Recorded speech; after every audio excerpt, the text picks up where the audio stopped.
ভারতের দাদাগিরি শেষ।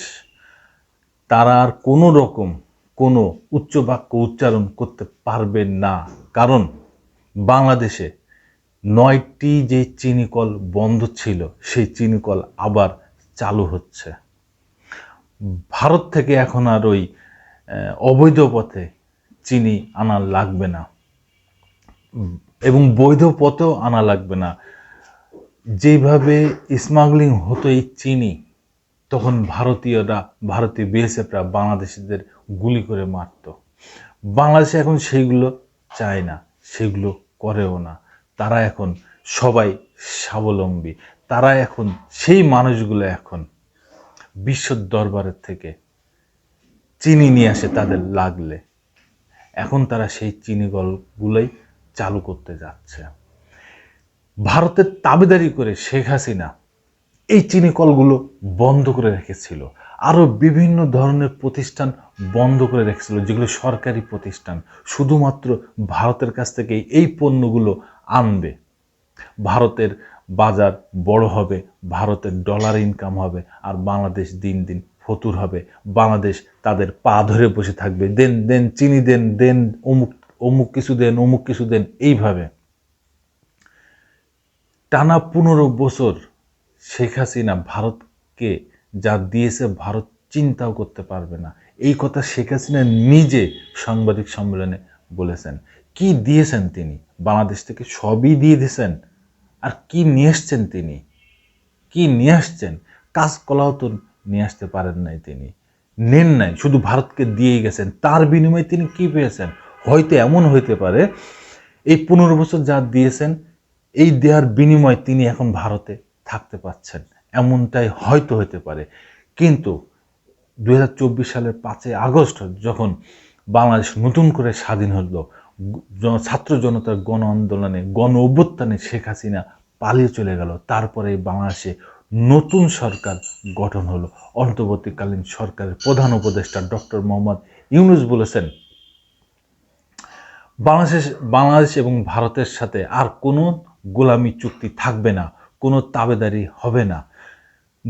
ভারতের সাথে কথা হবে সমতার ভিত্তিতে, কথা হবে কূটনৈতিক পর্যায়ে, কোনো কিছু আর মাগনা দিয়া দি বন্ধ। বাংলাদেশ ভারতের থেকে যা নিয়ে আসছে সব টাকা দিয়ে নিয়ে আসছে, কোনো কিছুই তারা মাগনা নিয়ে আসে নাই।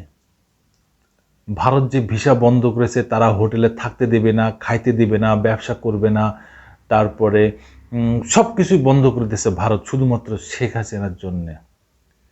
তাদের বন্ধ করে দিয়ে ভারত কি বোঝাতে চেয়েছে? যে বাংলাদেশ কি নিরুপায় হয়ে গেছে? বাংলাদেশ এখন থরথর করে কাঁপবে, তাদের পা যে ধরবে না। বাংলাদেশ এখন বিশ্ব দরবারে উঠে গেছে, বিশ্ব বাজারে উঠে গেছে, বিশ্ব অর্থনৈতিক বাজারে তারা এখন ঢুকে, তারা সেখান থেকে তাদের নিত্যপণ্য, ভোগ্যপণ্য যা যা দরকার নগদ টাকা দিয়ে কিনে নিয়ে আসতেছে। ভারত থেকেও ঠিক তেমনই তারা নগদ টাকা দিয়ে ডাক্তার দেখিয়েছে, তারপরে হোটেলে খেয়েছে, হোটেলে থেকেছে, তারপরে বাজারঘাট যা করার তা সব কিছু তারা নগদ টাকা দিয়ে করেছে। কিন্তু ভারত ভিক্ষার হাত নিয়ে 15 বছর এই বাংলাদেশ থেকে এই ভিক্ষা নিয়ে গেছে। তারা কোনো কিছু নগদ টাকা দিয়ে নেয়নি, সব মাগনা নিয়ে গেছে। কিন্তু বাংলাদেশ বীরের জাতি, বাংলাদেশ এই দেশের মানুষ সব সময় তাদের বীরত্ব দেখিয়ে গেছে। তারা ভারত থেকে কি বিশ্বের যে কোনো দেশ থেকে তারা মাগনা কিছু নেয়নি, সব কিছু টাকা দিয়ে এনেছে। সেই ভারত মনে করেছে যে এইগুলো সব করলে বাংলাদেশ হয়তো তাদের কাছে নতজানু হয়ে যাবে। না, এই চিনি দিয়েই ভারত অনেক নির্মমভাবে অত্যাচার চালিয়েছে এই বাংলাদেশের পরে। সেই চিনিকল বন্ধ করে রেখেছিল এই হাসিনা সরকার। এখন অন্তর্বর্তীকালীন সরকার সেই চিনিকল চালু করে দিছে। এখন আর ভারতের তাবেদারি করা লাগবে না। এই চিনি অন্তর্বর্তীকালীন সরকার যখন গঠন হলো, তখন এই চিনি ব্রাজিল থেকে নিয়ে আসলো, তারপরে আর্জেন্টিনা থেকে চিনি নিয়ে আসলো, তারপরও ভারতের থেকে তারা নিয়ে আসেনি। দাম তো একই, তাহলে কেন ভারতের তাবেদারি করতে হবে? এই বিষয়ে ইন্ডিপেন্ডেন্ট টেলিভিশনের একটা প্রতিবেদন পাওয়া গেছে। কি বলছে একটু শুনি। সোমবার শিল্প মন্ত্রণালয়ের এক আদেশের মাধ্যমে চিনি কলগুলোর চালুর তারিখ ঘোষণা করে। বিগত বছরগুলোতে ধারাবাহিকভাবে এই 9টি চিনি কল চালু হলেও দীর্ঘদিন বন্ধ থাকা 6টি চিনি কল চালুর কোনো উদ্যোগ নেওয়া হয়নি। ঘোষিত তারিখ অনুযায়ী 6 ডিসেম্বর ঝিলবাংলা এবং এই 13 ডিসেম্বর ঠাকুরগাঁও, মোবারকগঞ্জ, ফরিদপুর, 20 ডিসেম্বর কেরুয়ান কোম্পানি, জয়পুরহাট চিনিকল, এইগুলো সব এই ডেটে চালু করা হবে। মোট সরকারের অধীনে 15টি চিনিকল রয়েছে, তার ভিতরে 9টা এখন চালু করা হবে। এখন আর চিনির অভাব বাংলাদেশে থাকবে না এবং কোনো রাষ্ট্রপ্রধান বলতেও পারবে না যে মাংসের বদলে কাঁঠাল খান, তারপরে বেগুনের বদলে কুমড়ো খান। এখন তো আর সেই রাষ্ট্রপ্রধান নেই। হয়তো বলে ফেলতে পারত যে চিনির বদলে মাটি খান কি নুন খান, এমনও কিছু বলে ফেলতে পারত।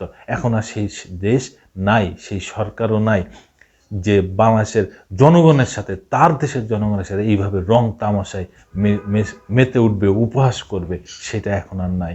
এখন বাংলাদেশ স্বনির্ভর, বিশ্ব দরবারে তারা উঠে গেছে, নতুন নতুন বাজার সৃষ্টি করতেছে, নতুন নতুন বাজার থেকে তারা তাদের ভোগ্যপণ্য, নিত্য প্রয়োজনীয় জিনিস এখন বাংলাদেশে আনতেছে।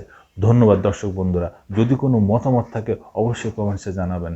আবার আসবো নতুন কোনো কথা নিয়ে, নতুন কোনো ঘটনা নিয়ে। আমি প্রিন্স।